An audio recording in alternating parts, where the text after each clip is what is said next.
우리 이런 말들이 있죠.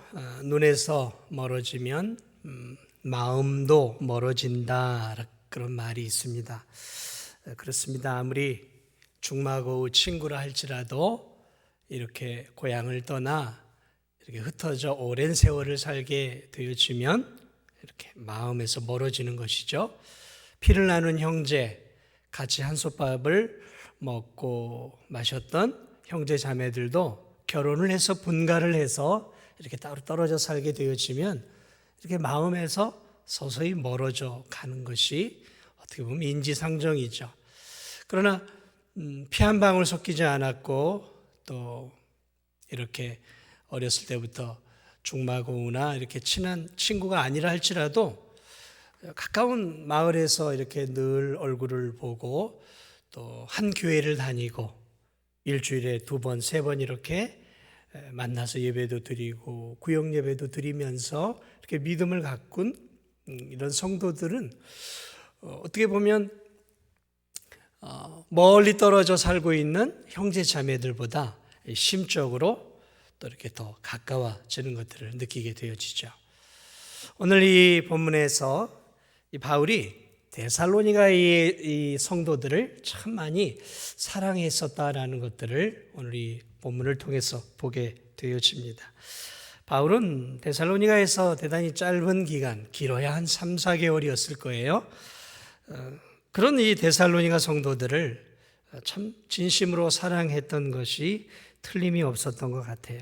그래서 있는 동안에도 사랑으로 그들을 돌보고 또 믿음으로 말씀으로 양육하며 잘 섬겼던 것 같아요. 하지만 유대인들이 이렇게 충동질을 해서 데살로니가 사람들을 이렇게 충동질을 해서 이 바울을 추방을 하게 되어지죠. 그래서 공권력을 통해서 바울을 공식적으로 추방을 합니다. 그래서 바울은 눈물을 머금고 밤에 급하게 이렇게 보따리를 싸서 베레아라고 하는 지역으로 이렇게 피신을 가야 하죠. 사도행전에 기록되어 있는 말씀이에요.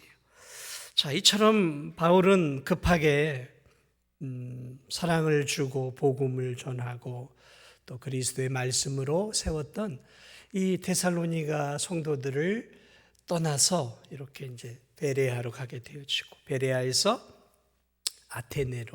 아테네에서 우리가 알고 있는 이제 고린도로 가게 되어지죠. 그리고 고린도에서 이제 여유가 생겨서 오늘 이 데살로니가 전설을 통해서 사랑하는 데살로니가 성도들을 향해 사랑의 편지를 이렇게 보내고 있는 내용입니다. 이 17절을 보니까 얼만큼 사랑했는가. 17절을 보니까 형제들아 우리가 잠시 너희를 떠난 것은 얼굴이요 마음은 아니니 너희 얼굴 보기를 열정으로 더욱 힘썼노라. 바울이 한순간도 이 데살로니가를 떠나 데살로니가 성도들을 마음으로 잊어본 적이 없었다는 거죠. 이 눈에서 멀어지면 마음에서도 멀어져야 되는데 바울은 안 그랬어요.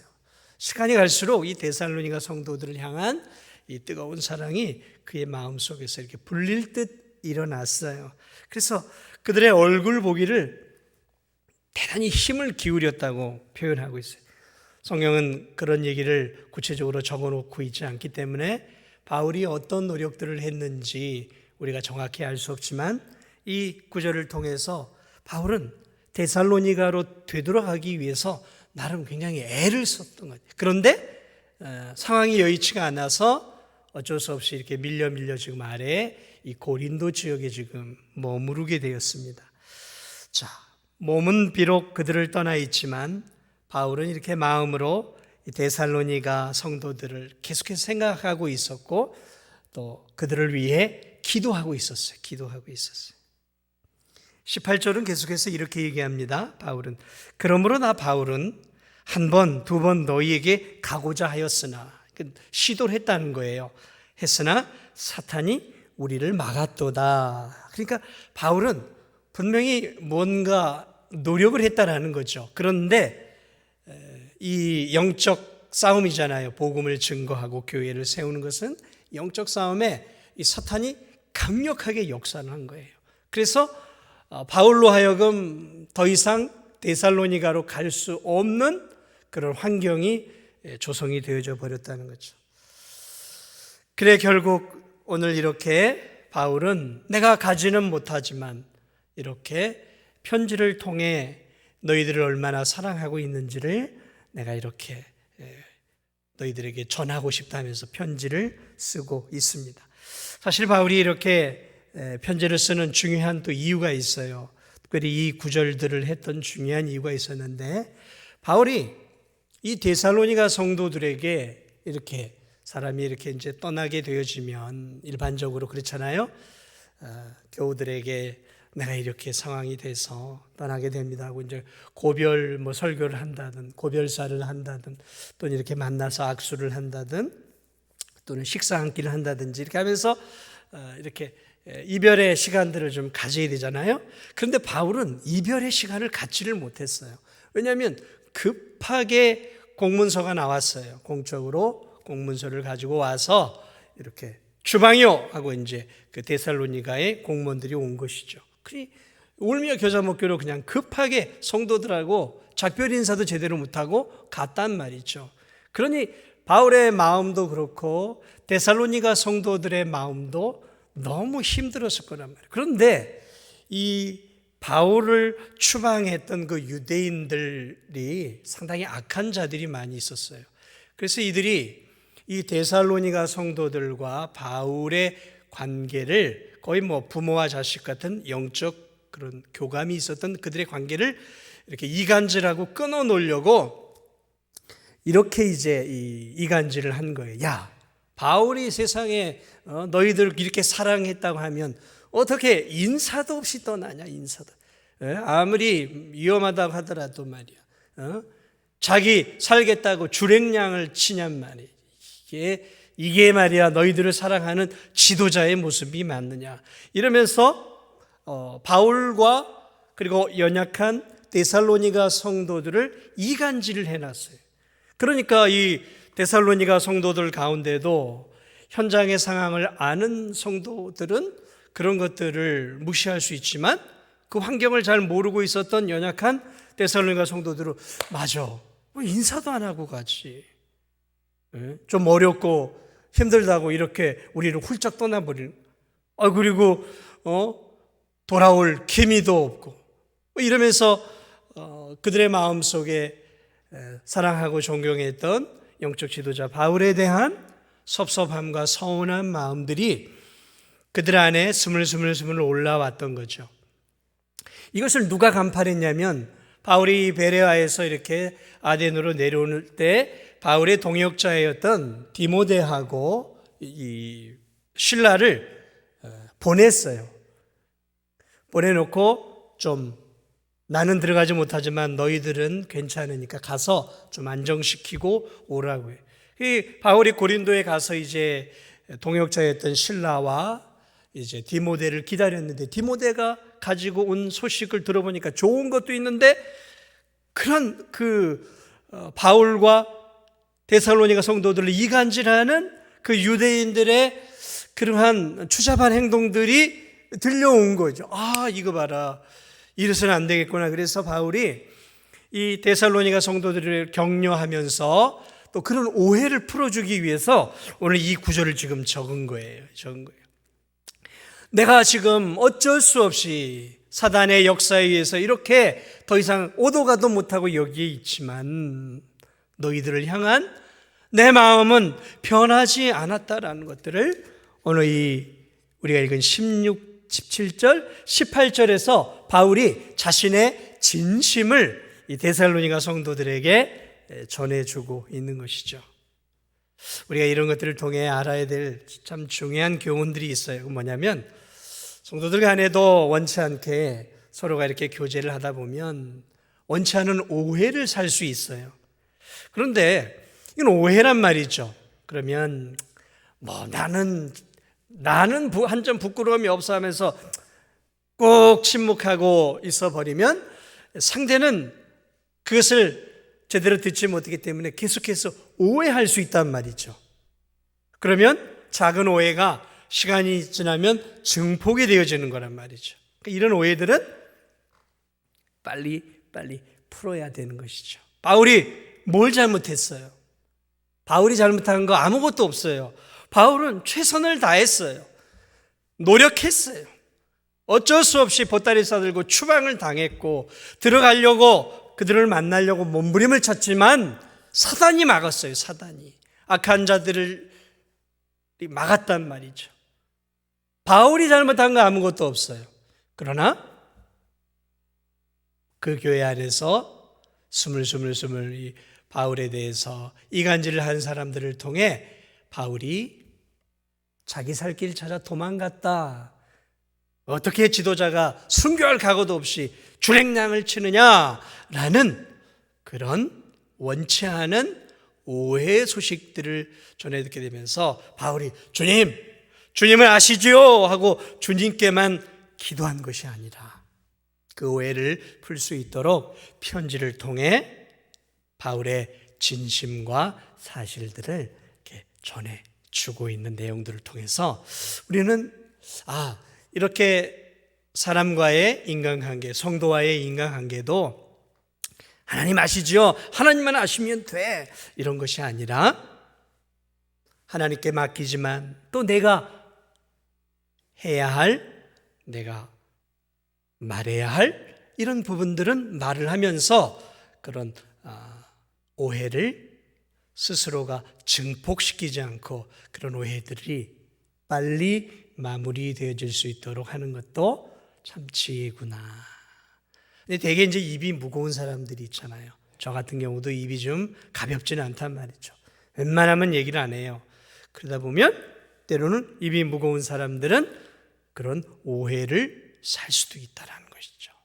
어쨌든 바울은 지혜롭게 이 데살로니가를 향해 내가 얼마나 너희들을 사랑하고 있는지 하면서 바울이 자신의 사랑을 다시 한번 이렇게 표현하고 있어요. 근데 이 참 바울의 사랑은 어떤 사랑이냐면 이런 마음, 이 눈에서 멀어지면 자연스럽게 마음에서도 멀어지는데 오늘 이 바울은 이들과 오랜 시간, 적어도 한 6개월 이상 떨어져 있었겠죠. 그런데 이 바울의 마음 속에는 데살로니가 교인들을 향한 이 열정이 더욱더 타오르고 있었다라는 것들을 바라보게 되어집니다. 바울이 지금 뭐라고 얘기하고 있어요? 내가 너희를 향한 사랑, 너희 얼굴 보기를 열정으로 더욱 힘써노라. 그리고 가려고 애를 써. 너무너무 사랑해. 이 바울은 이런 서신서들을 읽어보면 그가 세웠던 교회의 성도들을 향한 애틋한 그 그리스도의 사랑을 갖고 있었어요. 그래서 바울이 빌립보 교회에도 편지를 보냈는데 빌립보 교회 편지의 1장 8절을 보면 이렇게 얘기하고 있어요. 내가 예수 그리스도의 심장으로 너희 무리를 얼마나 사모하는지 하나님이 증인이다. 하나님이 얼마나 사랑했냐 말이죠. 하나님을 증인으로 내세우고 있어요. 그러니까 이 바울은 복음으로 낳은 자녀들, 복음을 통해 이렇게 전도해서 예수 그리스도를 믿게 하고 그리고 그들에게 하나님의 복음을 힘을 다해 가르쳐줬던 그런 그 하나님의 자녀들을 향해 아주 인간적인 사랑이 아닌 예수 그리스도의 그 뜨거운 사랑이 가득했다는 거죠. 내가 예수 그리스도의 심장으로 너희 무리를 얼마나 사모하는지 하나님이 내 증인이다. 어떻게 하나님을 증인으로 내세우겠냐 말이죠. 그 말이 얼마나 사랑한지를 보여주고 있다는 것이죠. 그렇습니다. 바울은 오늘 이 본문에서도 그렇지만 참 이 데살로니가 성도들을 그냥 우리가 인간적인 관계를 통해 나누는 그런 사랑을 하고 있었던 것이 아니에요. 그 인간적인 사랑, 그냥 이렇게 주고받는, 대개 우리의 사랑은 그런 거잖아요. 주고받는 사랑이잖아요. give and take잖아요. 네가 하나 줬어? 고마워. 나도 너 하나 줄게. 네가 나한테 관심 기울여줬어? 나도 너한테 관심 기울여줄게. 커피 한 잔 샀어? 나도 커피 한 잔 살게. 네가 나를 흘겨봤어? 그래, 그럼 나도 너 흘겨볼 거야. 이런 give and take의 사랑이 일반적인 세상의 사랑이란 말이죠. 또는 세상의 사랑은 그런 거 아니겠어요?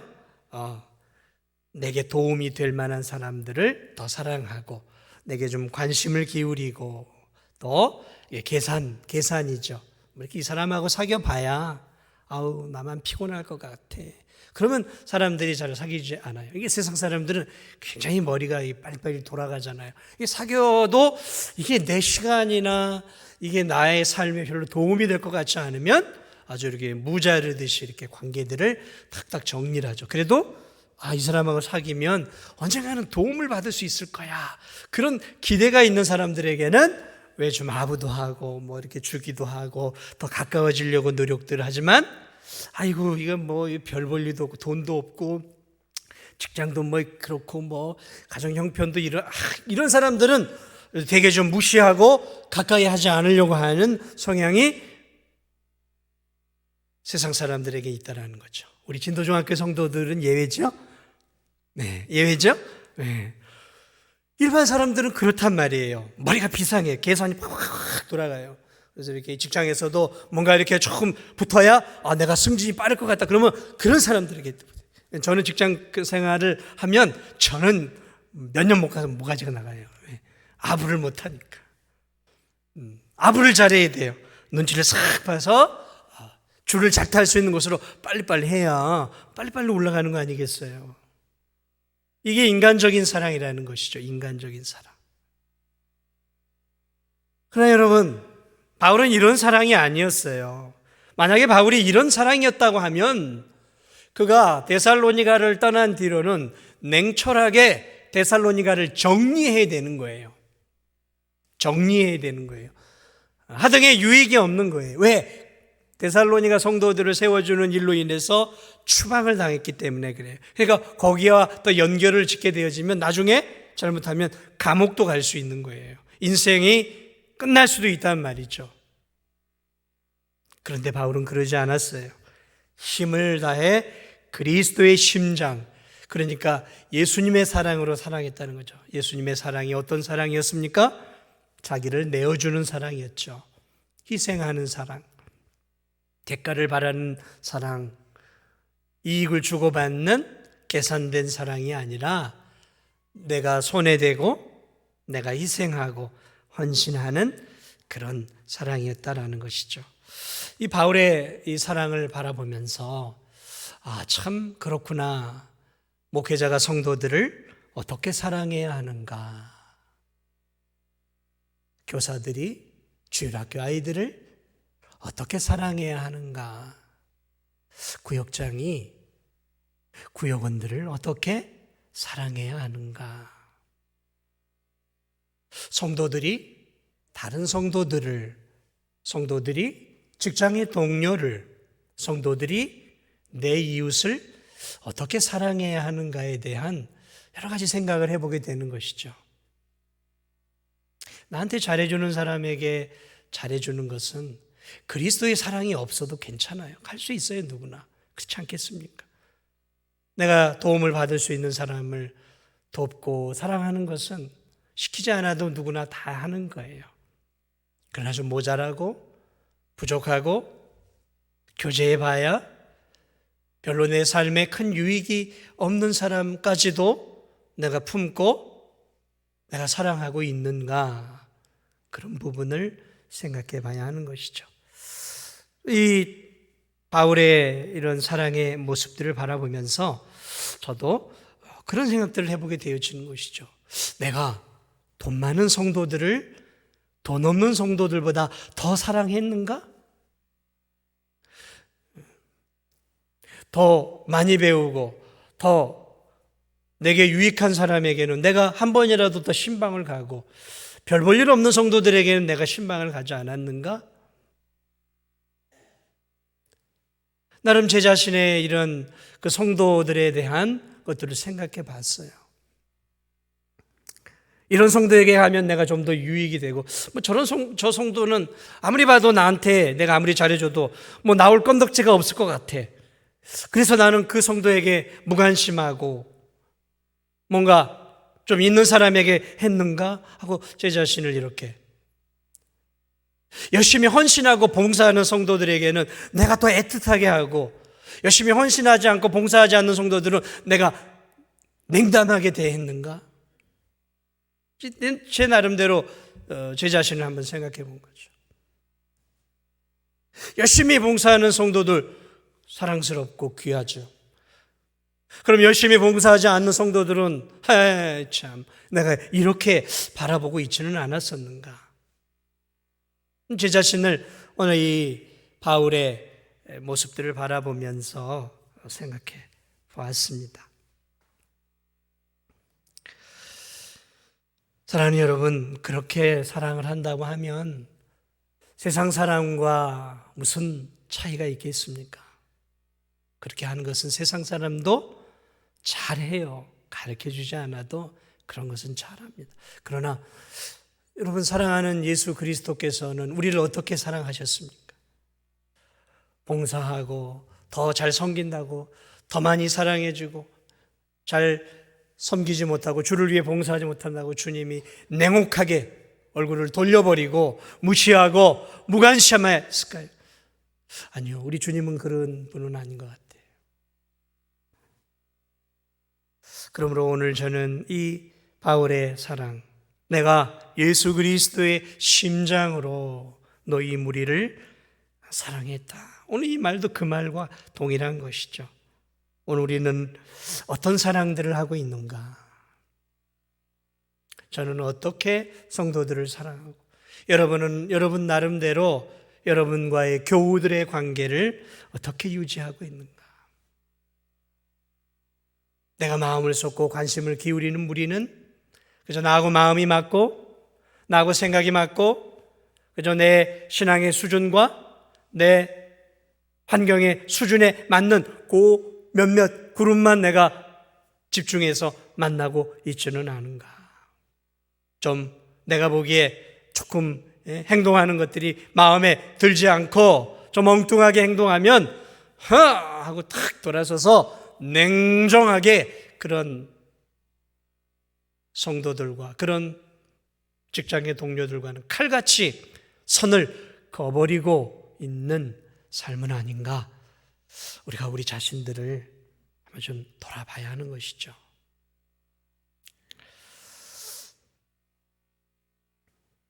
바울은 그런 사랑을 하지 않았어요. 참 우리가 이 바울의 데살로니가 성도들을 향한 사랑은 우리에게 저에게도 많은 생각들을 하게 합니다. 어떻게 우리가 사랑하고 살아야 하는가? 바울은 데살로니가 성도들을 만나기를 정말 원했고 또 직접 만나기 위해 힘을 다했다라고 말하고 있어요. 뭐라고 얘기하냐면 17절에 보면 너희 얼굴 보기를 열정으로 힘썼다 그랬어요. 얼굴을 너무너무 보고 싶다는 거, 얼굴을 보고 싶었다는 거죠. 이런 상황에서 무슨 얼굴을 봐야 될 이유가 뭐가 있겠어요?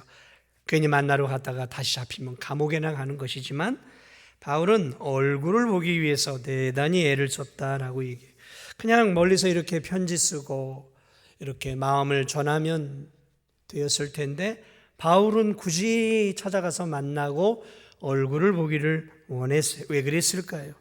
왜냐하면 편지는 편지로서의 가치가 있지만 직접 만나 대면하는 이 대면의 가치는 편지로 만나는 가치와는 차원이 다른 만남의 가치가 있기 때문에 그렇습니다. 우리 교회 성도 가운데 한 분이 있는데 자녀가 저 미국에서 살아요. 미국에 사는데 간 뒤로는 십몇 년을 만나보질 못했어요. 이 영상 통화도 하고 또 이게 전화 통화로만 해야 하더라고요. 이분 이제 신방을 가면 그래요. 아유 만나고 싶다. 근데 이게 이제 나오질 못하는 이유 중에 하나가 뭐냐면 영주권을 아직 못 받아서 그랬다 그러더라고요. 영주권을 못 받아서. 그러니까 영주권을 못 받으면 나오면 이제 다시는 못 들어가요. 그러니까 터전을 미국에 잡아놨는데 영주권이 없으니까 나오고 싶어도 못 나오는 거예요. 그러니까 이제 전화로만 하니까. 그러니까 이 영상통화도 하고 손주도 보고 전화도 하고 많은 시간을 하지만 이 사무치는 그리움을 갖고 계셔요. 사무치는 그리움을. 영상통화하면 되잖아요. 얼굴도 보잖아요. 대화도 할 수 있잖아요. 그런데 왜 만나고 싶어 할까요? 이 대면 만나서 손 잡고 밥도 같이 먹고 이야기하는 것과 영상통화로 하는 것은 하늘과 땅 차이가 나는 교제의 차이가 있는 거예요. 특별히 사랑하는 사람일수록 더 그래요. 사랑하지 않으면 그거야 얼마든지 이런 비즈니스 차원에서 그런 거 많이 하잖아요. 그러나 여러분, 사랑하는 사람은 만나야 되는 거예요. 만나야 되는 거예요. 만나서 손이라도 잡고 안기라도 하고 얼굴도 보고 밥도 먹어야 되는 거예요. 바울의 이 마음을 아시겠습니까? 만나고 싶다라는 거죠. 요즘 코로나 시대, 코로나 확산 방지를 위해서 이번에도 설명절에도 가능하면 만나지 마십시오. 만나지 마십시오 하고 이 정부는 이제 확산 방지를 위해서 만나지 말라 그래요. 그래도 저는 이번에 5시간을 운전해서 올라가서 양가 부모님 얼굴을 보고 그분들하고 교제하고 잠도 자고 밥도 같이 먹고 또 5시간을 달려 내려왔어요. 여러분, 5시간 올라가는 거 쉽지 않잖아요. 그럼 제가 갔다 와서 후회할까요? 시간 낭비, 돈 낭비, 에너지 낭비. 갔다 오면 파김치가 되는 거예요. 그런데 갔다 오면 제가 느끼는 게 뭐냐면 잘 갔다 왔다. 잘 갔다 왔다. 여기서 영상통화하고 얼굴 보고 안부 전화하는 거하고 가서 만나서 무슨 손을 비비고 허그하고 그런 건 없지만 얼굴 보고 이야기하고 밥 먹고 교제하는 그것과 여러분 편지나 이런 거하고는 비교가 안 되는 거죠. 사랑하는 사람과는 그래요. 우리 얼마나 사랑했으면 내가 가서 너희를 얼굴 보기를 열정으로 힘썼다 그랬어요. 저는 우리 성도들이 이 코로나 시국에 우리 건강을 지켜야죠. 안전을 지켜야 됩니다. 그러나 저는 이렇게 이 코로나 시기를 겪으면서 느끼는 부분이 그렇구나. 이게 얼굴 보고 밥 먹는 게 이게 별거 아닌 것 같은데 참 중요한 거였구나. 이 교회에서 주일날 오후에 밥 한 끼 같이 먹는 거, 그거 사소한 것인 줄 알았는데 아니었던 거예요. 굉장히 중요한 코이노냐, 교제였던 거예요, 사실은. 글쎄, 앞으로 이제 밥을 더 먹게 될지 아예 이제 못 먹게 될 수도 있겠죠, 우리 교회에서. 어떻게 될지 모르겠지만 그게 무시를 못하는 거라는 것이죠. 저는 우리 성도들이 자신의 안전을 지키고 건강을 지키고 이렇게 거리 두기를 하는 거 좋아요. 그러나 여러분, 그런 것도 중요하지만 안전을 잘 지켜가면서 성도 간의 사랑의 교제를 포기하지 마세요. 포기하지 마세요. 더 중요한 것을 잃고 있는 것 같아요. 저는 오늘 이 시대가 정말 중요한 가치를 잃어버리는 것 같아요.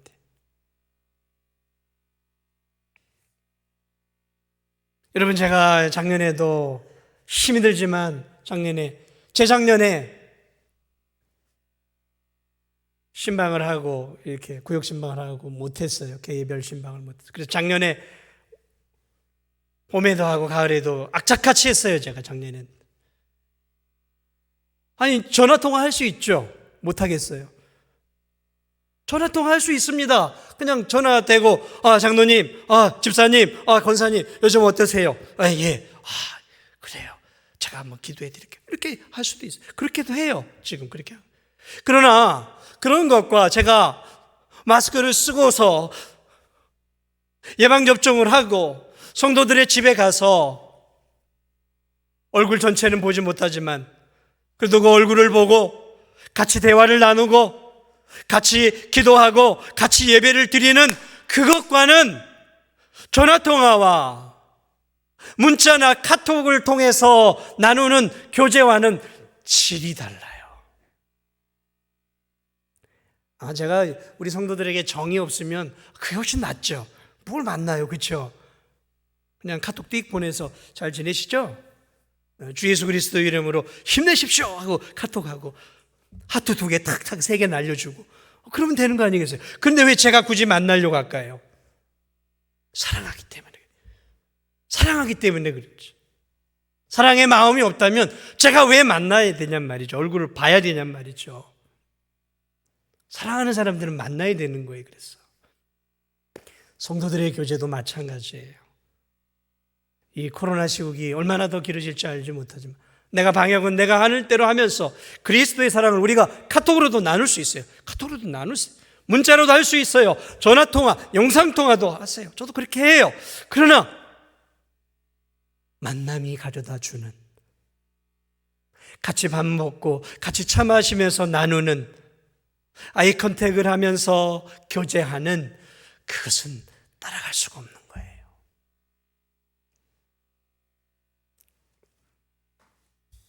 저는 우리 성도들이, 특별히 우리 구역장들이 그런 역할을 해줘야 하는 거예요.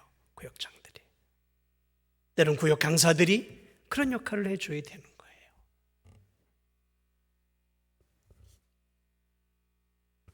그게 또 목회자가 해야 할 일인 것이죠.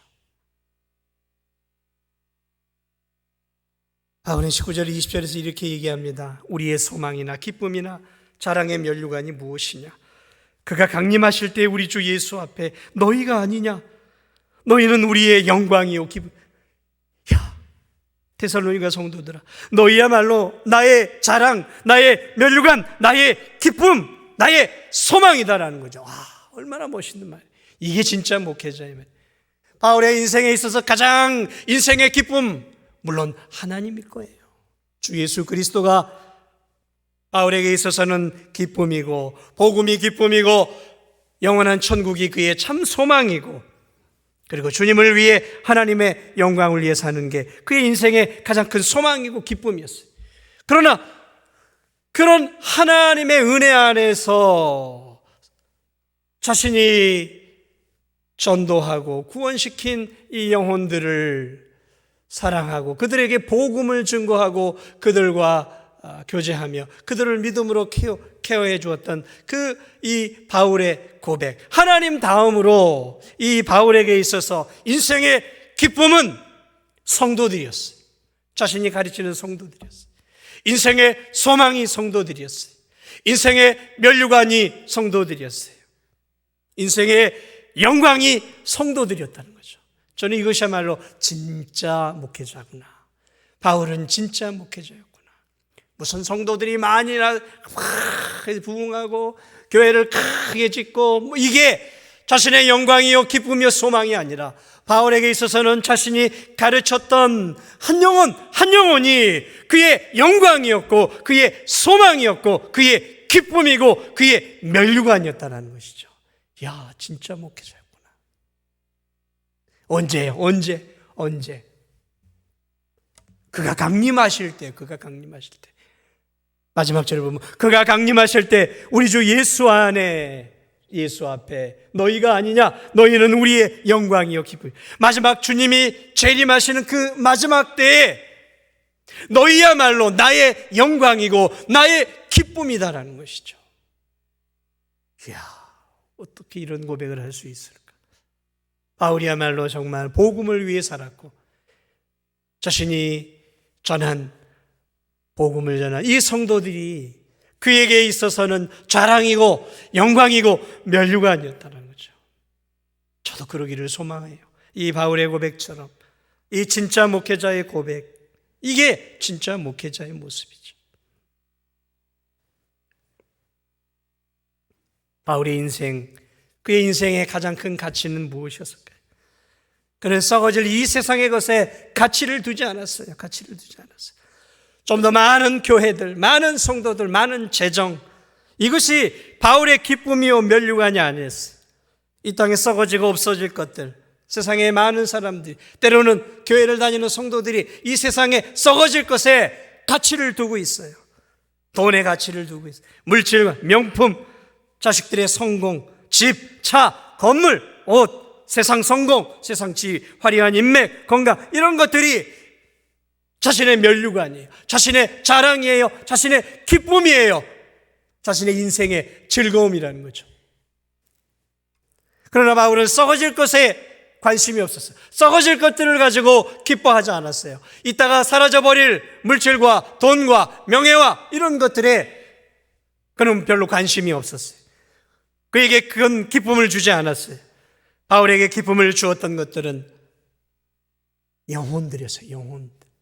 자신이 복음을 전하고 자신이 믿음으로 말씀으로 세웠던 하나님의 한 형상을 바울은 자신의 인생에, 그것도 마지막 하나님 앞에 섰을 때 자신의 면류관으로, 자신의 자랑으로, 자신의 기쁨으로, 자신의 소망으로 삼고 있었다는 거죠. 얼마나 멋있는 인생입니까? 마지막 주님의 재림하실 때 내가 하나님 앞에 자랑할 수 있는 것이 무엇이? 그 성도들이야말로, 자신이 인생을 걸고 복음을 증거했던 그 성도들이야말로 하나님 앞에서 자기의 자랑이라는 거죠. 기쁨이라는 거죠. 그렇습니다. 오늘 사는 우리의 자랑, 우리의 기쁨은 무엇입니까? 여러분은 뭘 기뻐하십니까? 뭘 하나님 앞에서 자랑하고 싶으세요? 뭘 하나님 앞에서 드러내고 싶으세요?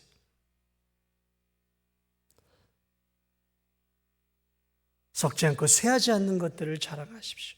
썩지 않고 쇠하지, 영원한 가치가 있는 것. 영혼 구원에 힘쓰십시오. 영혼 구원에 가르치기에 힘쓰십시오. 누군가를 복음으로 가르치기에 힘쓰고 하나님이 기뻐하는 그런 일들을 힘쓰십시오. 주님을 위해 일하는 것들은 영원한 가치가 있는 거예요. 먹고 살아가는 이 문제, 내 명예와 이 권세를 높이는, 이것은 먹고 사는 동안에만 가치가 있는 거예요. 그러나 복음을 위해, 주님을 위해, 영혼 구원을 위해, 그리고 성도들의 영적 성장을 위해 수고하고 땀 흘리고 물질을 드리는 것은 영원한 가치가 있어요. 하나님 앞에 영원토록 계산이 되어진다는 거죠. 영원한 것들을 위해 우리의 유한한 것들을 마음껏 드릴 수 있는 우리 성도들이 꼭 되시기 바랍니다. 영원한 것들을 위해 잠시 가지고 있는 썩어지고 없어져 버릴 내 생명, 내 재능, 내 물질, 내 시간, 주님을 위해 마음껏 드리세요. 네, 주님 앞에 가기 전에. 말씀을 마무리합니다. 사명을 감당하는 것은 쉬운 일은 아니에요. 바울은 데살로니가 성도들을 가려고 그곳에 성도들을 만나게 애를 썼지만 오늘 성경은 사탄이 우리를 막았도다 그랬어요. 바울은 정확하게 자신들을 맡고 있었던 것은 사람들이었지만 그 사람들을 주장하고 있었던 악의 영, 사탄을 볼 수 있는 영적 안목이 있었어요. 그렇습니다. 우리가 이 땅에서 우리의 사명, 사역을 감당하는 것은 쉬운 일은 아니에요. 어렵습니다. 악한 마귀 권세가 우는 사자와 같이 삼킬 자를 찾고 진도중앙교회를 흔들고 우리의 영혼을 흔들고 우리의 육체를 흔들고 우리의 마음을 흔들고 우리의 가정을 흔들 때가 많아요. 그럴 때마다 기억하셔야 됩니다. 하나님이 우리와 함께하고 있기에 흔들어도 결국은 우린 바로 설 수 있다는 확신을 가지십시오. 바울은 흔들렸어요. 그러나 결국 바울은 그리스도 안에서 오늘 승리한 것들을 바라보게 되어집니다. 아무쪼록 저와 우리 성도들이 이 땅을 사는 동안, 몸된 교회를 섬기는 동안 뭐 큰 업적, 뭐 큰 어떤 사역, 그게 아닌 것 같아요. 그거 아닌 것 같아요. 우리에게 있어서 중요한 것은 한 영혼을 사랑하고 그리스도의 사랑으로 사랑하고 한 영혼을 말씀으로 세워주고 한 영혼을 그리스도의 심장으로 사랑하고 세워주면서 살아가는 소소한 것 같지만 사실은 그게 가장 성도다운 삶이고 그게 가장 지혜로운 삶이라는 것을 오늘 성경은 우리에게 가르쳐주고 있습니다. 이 사실을 우리가 꼭 기억하면서 세상 속에서 뭔가를 막 이뤄내겠다는 것이 아니라 한 영혼을 사랑하고 한 영혼을 그리스도의 심장으로 사랑하고 세워줄 수 있는 저와 우리 성도들이 되시기를 예수님의 이름으로 축복을 드립니다.